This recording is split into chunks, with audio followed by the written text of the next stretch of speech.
তোমার আম্মু যে বিদেশ গেল সেটা কেন গিয়েছে? আমার আব্বুর অত্যাচারে।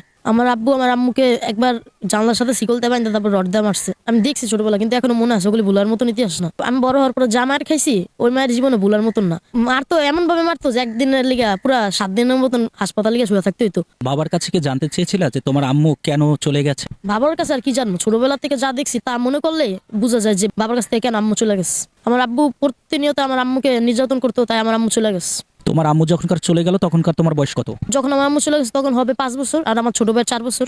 এই যে আম্মু চলে গেল, আম্মুর ভালোবাসা পেলে না, আসলে এটা ভাবতে কেমন লাগে তোমার? আমার তো খুব খারাপ লাগে। আমার আম্মুর ছবিও আছে আমার কাছে। ওদের বাস্তব কথা, একটা সন্তানের বাবা না থাকলে মা ঠিকই আগলে আগলে রাখে, যেভাবেই হোক তাকে ভালোবাসা দেয়, সবকিছু দিয়ে তোমাকে যদি জিজ্ঞেস পরিপূর্ণ করা করার হয় এই চেষ্টা করে। পৃথিবীতে কিন্তু সবচেয়ে একটা কোন মানুষটাকে সন্তানের বেশি যদি মা ভালোবাসো, না থাকে তুমি কি বল? তখন আম্মু, তাদের কারণ আমার এখন আম্মু নেই, গেলে আমি বুঝতেছি। একটা সন্তানের মা থাকা খুব জরুরি কিনা? জি।